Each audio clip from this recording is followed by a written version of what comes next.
कहानी की शुरुआत होती है 28वीं सदी में, जहां धरती का पुराना इंटरनेशनल स्पेस स्टेशन दूसरे ग्रहों के लोगों के साथ मिलकर काम करने लगा था। हर नए ग्रह के लोग अपना स्टेशन लेकर आए और उसे धरती के स्टेशन से जोड़ दिया। फिर धीरे धीरे ये सब मिलकर एक बड़ा सा मल्टीकल्चरल शहर बन गया, जिसे अल्फा का नाम दिया गया। अल्फा में इस वक्त हजारों ग्रहों की लाखों प्रजातियां रहती थी। ये शहर इतना बड़ा हो गया था कि इसे डीप स्पेस में भेज दिया गया, जिससे ये और ज्यादा लोगों तक पहुंच सके और लगातार बढ़ता रहे। अब इतनी बड़ी आबादी में शांति बनाए रखने के लिए UHF यानी यूनाइटेड ह्यूमन फेडरेशन ने एक पुलिस डिवीजन बनाया। अल्फा के डीप स्पेस में जाने के पूरे 400 साल बाद हम म्यूल नाम के ग्रह को देखते हैं, जहाँ के लोग पूरी शांति से जी रहे थे। वहाँ के लोगों का किसी दूसरी प्रजाति से कोई संपर्क नहीं था। वो समंदर में से ऊर्जा से भरे हुए मोती इकट्ठा करते और कन्वर्टर नाम के एक खास जानवर की मदद से उनकी कॉपीज बना लेते। लेकिन एक दिन अचानक आसमान से मलबा गिरना शुरू हो गया। उस मलबे में कई छोटे जहाज और एक बहुत बड़ा स्पेसक्राफ्ट भी शामिल था। जैसे ही वो स्पेसक्राफ्ट प्लैनेट से टकराया तो एक भयंकर विस्फोट हुआ, जिसने पूरे ग्रह और उस पर मौजूद हर जीव को मिटा दिया। खुशकिस्मती से उनकी ट्राइब के लीडर और कुछ बाकी लोग एक जहाज के अंदर छुपने में कामयाब रहे, लेकिन दरवाजा बंद करते वक्त ताला टूट गया और राजकुमारी लिम बाहर ही रह गई। जब उसके आसपास पूरा ग्रह तबाह हो रहा था, तब विस्फोट की चपेट में आने से पहले उसने अपनी आत्मा को ऊर्जा की एक लहर के रूप में छोड़ दिया। उसकी आखिरी उम्मीद थी कि उनका संदेश किसी तक पहुंच जाए। अब ये ऊर्जा की लहर UHF के मेजर वलीरियन तक पहुंच गई।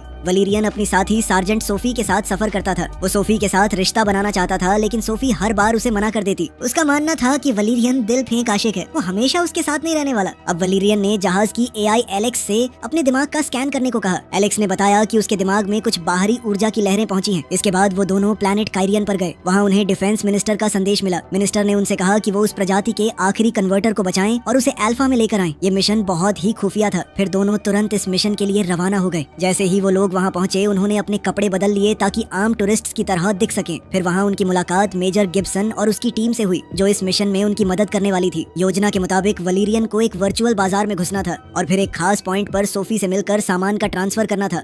ये पूरा बाजार एक अलग डायमेंशन में मौजूद था और वहाँ तक पहुँचने के लिए वलीरियन को खास गॉगल्स और हेलमेट पहनना पड़ा। फिर अंदर पहुँचते ही उसने नियम तोड़ दिए और उस हिस्से में घुस गया जहाँ इंसानों का जाना मना था। वहाँ उसकी मुलाकात सार्जेंट कूपर से हुई। कूपर ने उसे एक खास चश्मा दिया जो हेलमेट की जगह काम करता था, जिसकी मदद से वो एक और डायमेंशन तक पहुँच सकता था। उसने वलीरियन को एक बंदूक और उसे चलाने के लिए एक क्यूब भी दिया। साथ ही उसके शरीर का स्कैन करके उसे अदृश्य बना दिया। अब बिना किसी की नजर में आए वलीरियन एक रहस्यमयी दुकान तक पहुँच गया। वहाँ आइगॉन कन्वर्टर को बेचने की कोशिश कर रहा था। खरीदने वाले वही एलियन थे जिन्हें वलीरियन ने अपने सपने में देखा था। बदले में वो उसे खास ऊर्जा वाले मोती देने वाले थे, लेकिन आइगॉन लालच में आ गया और ज्यादा मोती मांगने लगा। दोनों तरफ के लोग किसी समझौते पर नहीं पहुंच पाए और अचानक वहां मौजूद सभी लोगों ने एक दूसरे पर हथियार तान दिए। उसी समय वलेरियन ने भी अपनी गन निकाल ली। इसी के साथ वो सबके सामने आ गया। वहीं दूसरी ओर सोफी और बाकी टीम बाजार को घेरने वाली दीवार के पीछे पहुंच चुकी थी। उन्होंने वॉच टावर में खड़े गार्ड को एक खास गन से निशाना बनाया। उस गन की मदद से वो गार्ड की हर हरकत को कंट्रोल कर सकते थे। फिर उन्होंने दीवार में एक सुराख बनाया ताकि सोफी उसके पार जा सके। फिर सोफी सीधे ड्रॉप पॉइंट तक पहुंची। वहां उसने एक खास बॉक्स एक्टिवेट किया जो उसके पास होने के बावजूद दूसरे डायमेंशन में आइगन के सामने आ गया और जैसे ही उसने कन्वर्टर बॉक्स के अंदर रखा, सोफी ने उसे तुरंत डीएक्टिवेट कर दिया। बॉक्स तुरंत उसके पास वापस आ गया और वो उसे वैन में ले गई, लेकिन वलीरियन अभी भी वहीं रुक गया। वो खास मोती को भी साथ ले जाना चाहता था। उसने चुपचाप निकलने की कोशिश की, लेकिन उसका हवा में तैरता हुआ हाथ गार्ड्स के एलियन कुत्ते की नजर में आ गया और कुत्ता तुरंत उस पर झपटा और देखते ही देखते वहाँ गोलीबारी शुरू हो गई। सोफी ने समझ लिया था कि वलीरियन मुसीबत में फंस गया है, इसलिए उसने तुरंत टीम को खबर दी। फिर टीम ने कूपर को मदद के लिए भेजा, लेकिन कुछ ही देर में वो भी उस एलियन कुत्ते के हमले का शिकार बन गया। अदृश्य होने की वजह से वलीरियन दुकान से निकलने में सफल हो गया, लेकिन बॉक्स पैड टूट चुका था, इसलिए वो उस डायमेंशन से बाहर नहीं निकल पा रहा था। तभी एक गार्ड ने उसे मार्केट में घूमते देख लिया और उसके पीछे पड़ गया। गार्ड ने उस पर मैग्नेटिक मेटल के कई गोले दाग दिए। वो गोले उसके बॉक्स से चिपक गए और इतने भारी हो गए कि वलीरियन एक गड्ढे के अंदर जा गिरा। नीचे गिरकर वो एक आर्केड में पहुंच गया। वहाँ उसकी नजर एक छोटे बच्चे पर पड़ी जो खिलौने वाली बंदूक से खेल रहा था। वलीरियन ने मौका देखकर मैग्नेटिक गोलों में से एक बच्चे की बंदूक में डाल दिया। फिर बच्चे ने मजाक मजाक में उसे एक पास खड़े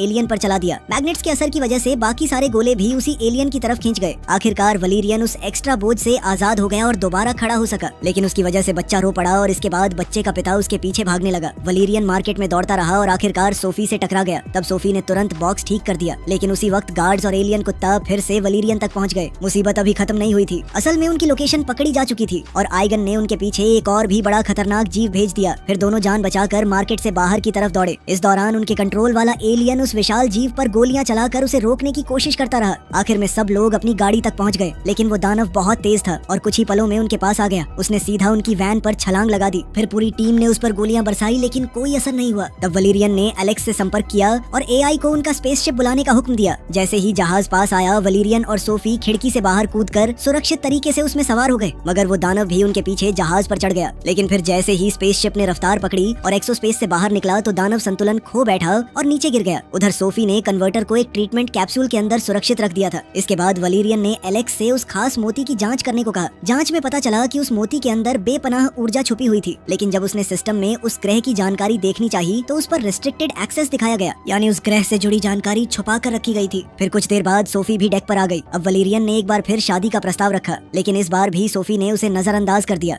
इसके बाद दोनों अल्फा पहुंच गए, जहां कन्वर्टर साथ लाने की वजह से उन्हें वीआईपी एक्सेस दिया गया। वहां उनकी मुलाकात जनरल ऑक्टोबार से हुई। जनरल ने उन्हें स्टेशन के बीच में मौजूद एक रेडियो एक्टिव जोन के बारे में बताया। वहां जांच के लिए ड्रोन्स और खास सैनिकों को भेजा गया था, लेकिन जो भी उस जोन में गया वो कभी वापस लौट कर नहीं आया। असल में ये रेडियो एक्टिव इलाका हर दिन और ज्यादा फैल रहा था। अगर उसे जल्दी नहीं रोका गया तो पूरा स्टेशन उसकी लपेट में आ सकता था। इसी दौरान कमांडर अरुण अपनी केट्रॉन्स ड्रॉइड की सेना के साथ वहां पहुंच गया। उसे सिक्योरिटी काउंसिल की एक खास मीटिंग में जाना था और वो अपनी ड्रॉइड सेना को भी साथ ले जाने वाला था। लेकिन तभी डिफेंस मिनिस्टर का कॉल आया। मिनिस्टर ने अरुण को वलीरियन और सोफी को बॉडीगार्ड के रूप में साथ ले जाने का हुक्म दिया। खैर, मीटिंग के लिए निकलने से पहले अरुण एक कैदी को देखने गया। वो कैदी प्लैनेट म्यूल का एक एलियन था, जिस पर जानकारी निकालने के लिए बुरी तरह अत्याचार किया जा रहा था, लेकिन इतने दिनों बाद भी उसने कुछ नहीं बताया। फिर अरुण ने अपने आदमियों को ऑर्डर्स दिए कि अगर 1 घंटे के अंदर इसने कुछ नहीं बताया तो मार देना इसे। फिर जाने से पहले उसने अपने केट्रॉन्स ड्रॉइड्स को भी याद दिलाया कि अगर मिशन गलत हो गया तो उन्हें क्या करना है। उधर हम देखते हैं कि सोफी कन्वर्टर को मीटिंग में साथ लेकर गई थी। अरुण उसे सौदे की तरह इस्तेमाल करना चाहता था, लेकिन सोफी ने कन्वर्टर उसके हवाले करने से साफ मना कर दिया। उसने उसे खुद के पास सुरक्षित रखा। इसके बाद वलीरियन अरुण के साथ मीटिंग में दाखिल हुआ। वहीं सोफी बाहर खड़ी होकर रखवाली करने लगी। तभी उसके पास 3 छोटे एलियंस आए। वो डोगन डागिस प्रजाति के थे और उन्होंने उसकी मदद करने का ऑफर दिया। सोफी ने उनसे प्लैनेट म्यूल के बारे में पूछा तो उन्होंने बताया कि इस मामले के सबसे बड़े एक्सपर्ट मेजर सैम्क थे, लेकिन 3 साल पहले उनकी रहस्यमयी तरीके से मौत हो गई थी। उन्होंने ये भी चेतावनी दी कि कुछ लोग जल्दी ही कन्वर्टर को चुराने की कोशिश करेंगे। इतना कहना ही था कि अचानक पूरे स्टेशन में अलार्म बजने लगा। हमलावर दीवारों के अंदर से गुजरते हुए आगे बढ़ रहे थे। ना ही सिक्योरिटी काउंसिल उन्हें देख पा रही थी और ना ही स्टेशन की एआई सिस्टम्स। फिर कमांड रूम के ऑफिसर्स जब वहां से निकलने लगे तब उन्हें पता चला कि बिजली बंद हो चुकी है, साथ ही सारे रास्ते भी लॉक कर दिए गए थे। तभी सोफी तुरंत वलीरियन के पास पहुंची और दोनों मिलकर कमांडर को सुरक्षित बाहर निकालने की कोशिश करने लगे, लेकिन अचानक दीवार में जोरदार विस्फोट हुआ। अब म्यूल प्लैनेट के कई सारे एलियंस अंदर घुस आए और उन्होंने सब पर एक चिपचिपा लिक्विड छोड़ना शुरू कर दिया। वो लिक्विड पल भर में लोगों को ककून के अंदर कैद कर देता था। जैसे ही वलीरियन ने देखा तो उसने ककून में फंसने से पहले एक छोटा कैप्सूल अपने मुंह में डाल लिया। फिर कुछ ही देर में वो भी चिपचिपे ककून के अंदर कैद हो गया, मगर म्यूल के एलियंस अरुण को ककून समेत लेकर वहां से चले गए। उनके जाने के बाद वलीरियन के मुंह में छुपे कैप्सूल में से एक मकड़ी जैसा छोटा ड्रॉइड बाहर निकला और ड्रॉइड ने ककून को काट दिया। इस तरह वलीरियन होश में आया और अपनी कैद से बाहर निकलने में कामयाब हो गया। इसके बाद वलीरियन ने सोफी को भी ककून से आजाद कर दिया। उसने अपना चाकू सोफी को दे दिया ताकि वो बाकी लोगों को आजाद कर सके, जबकि वो खुद एलियंस का पीछा करने लगा।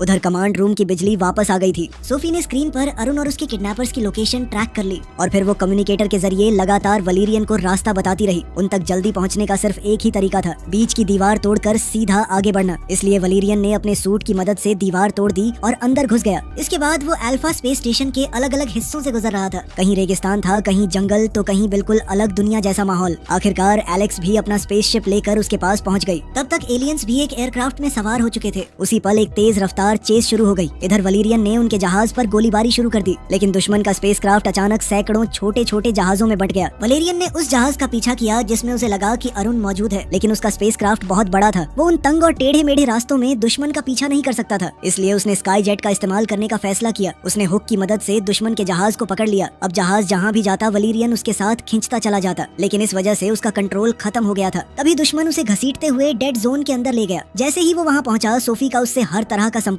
टूट गया। सोफी तुरंत उसे बचाने जाना चाहती थी, लेकिन जनरल ऑक्टोबार ने उसे रोक दिया। उसने अपने सैनिकों को आदेश दिया कि सोफी को हिरासत में ले लिया जाए, लेकिन ले जाने से पहले सोफी ने जनरल के मन में एक सवाल पैदा कर दिया। अगर प्लैनेट म्यूल तबाह हो चुका था तो उसके एलियंस यहाँ कैसे मौजूद थे, और अगर वो इतने बुरे थे तो उन्होंने सिक्योरिटी काउंसिल के सभी लोगों को जिंदा क्यों छोड़ा। कहीं ना कहीं कोई सच छुपाया जा रहा था। फिर जैसे ही सोफी नजरों से दूर हुई तो जनरल बार ने डेटाबेस में प्लैनेट म्यूल की फाइल खोलने की कोशिश की, लेकिन हैरानी की बात ये थी कि उसके पास भी इस जानकारी को देखने की इजाजत नहीं थी। उधर सोफी को ले जा रहे गार्ड्स के साथ उसने चालाकी चालाकी करने की सोची। उसने कहा कि सुरक्षा के लिए उसे हथकड़ी लगा देनी चाहिए। फिर जैसे ही गार्ड्स उसके करीब आए, सोफी ने उन्हें पकड़ लिया और कुछ ही पलों में दोनों गार्ड्स बेहोश जमीन पर पड़े थे। अब आजाद होते ही वो डोगान डगीज के पास पहुंची। उसने उनसे वलीरियन की एग्जैक्ट लोकेशन तक ले चलने को कहा। फिर वो चारों मिलकर बॉब नाम के आदमी से मिलने गए। बॉब उनकी मदद करने वाला था, लेकिन उसके लिए पहले उन्हें एक बहुत खास जीव पकड़ना था जिसका नाम है कॉर्टेक्स जेलीफिश। फिर सोफी बॉब की सबमरीन में सवार हो गई और सबमरीन उसे गहरे पानी के अंदर ले गई। वहाँ वो ब्रोमोसॉर्स नाम के विशाल जानवरों की तलाश करने लगे। ये बड़े बड़े प्राणी अपनी पीठ पर कॉर्टेक्स जेलीफिश को लेकर घूमते थे। खैर, फिर बॉब ने सबमरीन के खास पंजों का इस्तेमाल करके ब्रोमोसॉर की पीठ से जेलीफिश निकालने की कोशिश की, लेकिन जेलीफिश को निकालना इतना आसान नहीं था और काफी जोर लगाना पड़ा। इस वजह से ब्रोमोसॉर्स गुस्से में आ गए। उसी पल 3 ब्रोमोसॉर्स पानी के अंदर उनका पीछा करने लगे, लेकिन खुशकिस्मती से सबमरीन काफी तेज थी और एक तंग रास्ते से गुजरते हुए उन्होंने उनसे पीछा छुड़ा लिया। फिर जमीन पर वापस आने के बाद डोगन डगेस ने सोफी को बताया कि उसे जेलीफिश अपने सिर पर रखनी होगी और वो उसे अपनी मंजिल दिखाएगी, लेकिन उसे 1 मिनट से ज्यादा ऐसा नहीं करना था, वरना जेलीफिश उसकी यादें खाना शुरू कर देगी। तब सोफी ने उनकी बात मानी और अपनी हद से आगे बढ़कर वो 1 मिनट 10 सेकंड तक जेलीफिश के नीचे रही। आखिरकार उसने वलीरियन की लोकेशन देख ली। उसके सामने एक बोर्ड नजर आया जिस पर लिखा था L630E। तब डोगान डगेस ने तुरंत पहचान लिया कि इसका मतलब लेवल 630 ईस्ट था। फिर सोफी अपने साथी को बचाने के लिए तुरंत निकल पड़ी, लेकिन इसी दौरान डोगन डगीस जनरल बार के पास गए और उसे अरुण के छुपाए हुए एलियन कैदी के बारे में बता दिया। ये सच जानकर जनरल बार ने तुरंत पूछताछ में शामिल सभी लोगों को गिरफ्तार कर लिया और म्यूल एलियन की मदद करने की कोशिश की, लेकिन एलियन ने मरने से पहले एक संदेश देने के लिए अपना शरीर फाड़ दिया, बिल्कुल वैसे ही जैसा राजकुमारी ने किया था। उसने कमांडर को बताया कि हम लोग मजबूरी में हमला कर रहे हैं, हमारी एक चीज है तुम्हारे पास। इसके बाद जब सार्जेंट नेजा ने एलियन का डीएनए डेटाबेस में चेक किया तो हैरानी की बात ये थी कि उस प्रजाति का कोई रिकॉर्ड मौजूद ही नहीं था। इसका मतलब या तो वो लोग कभी मौजूद थे ही नहीं या फिर किसी ने जानबूझकर उनके सारे रिकॉर्ड्स मिटा दिए थे। वहीं दूसरी ओर सोफी लेवल 630 ईस्ट पहुंच गई थी। वहां की पथरीली जगह से गुजरते हुए उसने वलेरियन को जमीन पर बेहोश पड़ा देखा। तब उसने खास दवा का इस्तेमाल करके वलेरियन को होश में लाया। उसके होश में आते ही दोनों के बीच एक प्यारी नोकझोंक शुरू हो गई। खैर, जब वलेरियन अपना जहाज ठीक कर रहा था तब सोफी तितलियों को देखकर अपना मन बहला रही थी, लेकिन उसे पता नहीं था कि सारी तितलियां असली नहीं थी, बल्कि कुछ तितलियां सिर्फ चारा थी। उसने जैसे ही एक तितली को छुआ वो अचानक हवा में खींच ली गई। असल में उसे प्लैनेट गोरा की बुलान बथॉर्स नाम की ट्राइब ने पकड़ लिया था और वो उसे अपने बंदी इलाके में ले गए। उधर वलेरियन ने भी जानबूझकर एक तितली को छुआ ताकि वो भी उस जगह पहुंच सके, लेकिन खींचकर लाए जाने के बाद उसने अपने दुश्मन पर गोली चला दी और एक दीवार के पीछे छुप गया। फिर वहीं से उसने दोबारा एलेक्स से संपर्क बना लिया। फिर एआई ने उसे बताया कि बिना किसी डिप्लोमेटिक दिक्कत के अंदर घुसने का एक ही तरीका था, एक ग्लैमोपॉड ढूंढना। अब वलेरियन डेड जोन से बाहर आ चुका था तो यूएचएफ उसकी लोकेशन दोबारा ट्रैक कर पा रहा था। गार्ड्स को ऑर्डर दिया गया था कि उसे नुकसान न पहुंचाया जाए, सिर्फ ढूंढ कर मदद की जाए। इसी का फायदा उठाते हुए वलेरियन ने एक ऑफिसर को धमकाया, उससे एक खास इनविजिबल गन छीन ली और उसे बेहोश करके पैराडाइज एली में घुस गया। वहाँ सड़क पर कई इंसानी कॉल गर्ल्स अपनी सेवाएं दे रही थी, लेकिन वलेरियन सीधा एक खास क्लब में गया और वहाँ के मालिक जॉली से एक ग्लैमोपॉड मांगा। ग्लैमोपॉड एक ऐसी एलियन प्रजाति थी जो अपना रूप बार बार बदल सकती थी। फिर जॉली उसे बबल का शो दिखाने ले गया। बबल डांस करते वक्त बार बार अपना चेहरा और पूरा रूप बदल रही थी। शो खत्म होते ही वलेरियन ने अपनी गन निकाली, जॉली को बेहोश कर दिया और बबल से एक डील की। असल में बबल एक इलीगल इमिग्रेंट थी। वलेरियन ने वादा किया कि अगर वो सोफी को ढूंढने में मदद करेगी तो वो उसे लीगल पास और क्लब से आजादी दिलवा देगा। इस पर बबल मान गई। उसने वलेरियन को अपने जेली जैसे शरीर के अंदर छुपा लिया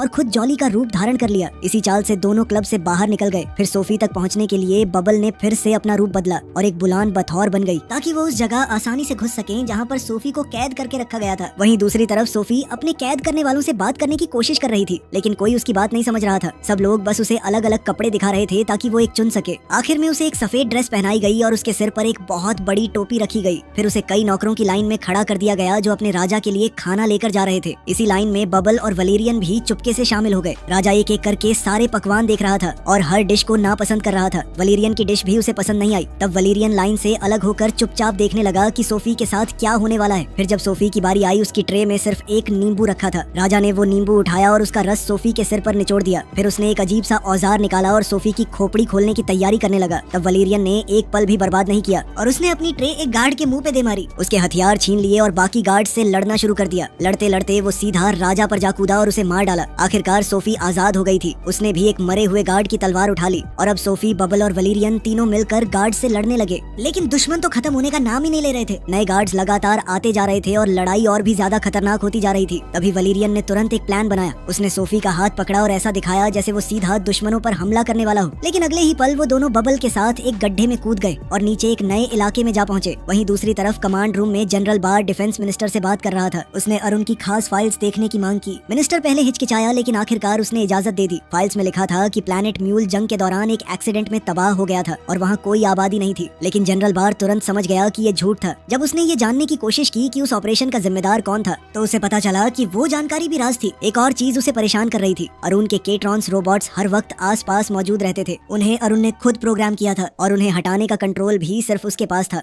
इधर वलीरियन और सोफी एक बहुत बड़े कचरे के कंटेनर में जा गिरे थे। वहाँ उन्हें पता चला कि लड़ाई के दौरान बबल बुरी तरह जख्मी हो चुकी थी। अपनी आखिरी सांसों में बबल ने वलीरियन से सिर्फ एक बात कही। उसने कहा कि वो सोफी का हमेशा ख्याल रखे। इतना कहकर उसका शरीर धीरे धीरे धूल में बदल गया। बबल की मौत से उदास होकर वलीरियन और सोफी आगे बढ़ने लगे। वलीरियन दावा कर रहा था कि उसे पता है वो कहाँ जा रहा है। फिर रास्ते में उसने एक सच बताया। उसने कहा कि राजकुमारी लिम की आत्मा शुरू से उसके अंदर मौजूद थी और वही उसे रास्ता दिखा रही थी। आखिरकार चलते चलते दोनों डेड जोन के अंदर पहुँच गए। हैरानी की बात ये थी कि उनके साथ कुछ भी बुरा नहीं हुआ, ना कोई रेडिएशन थी, ना कोई बीमारी। तब उन्हें समझ आया कि डेड जोन का खतरा शुरू से ही एक झूठ था। अब वलेरियन को यकीन हो गया कि अरुण असल सच जानता था। फिर थोड़ी देर बाद वो एक चमकती हुई दीवार तक पहुँचे। उस चमकती दीवार के पीछे वही लोग मौजूद थे जिनकी वो तलाश कर रहे थे। ऐसा लग रहा था जैसे वो सिर्फ उन दोनों का इंतजार कर रहे हों। फिर म्यूल के नेताओं ने उन्हें सालों पहले घटी पूरी घटना सुनाई। प्लैनेट के तबाह होने के बाद वो लोग उस जहाज में बच गए थे जिसमें वो भाग निकले थे। कई सालों तक वो अंतरिक्ष में भटकते रहे। जहाज में जो भी सामान और टेक्नोलॉजी बची थी,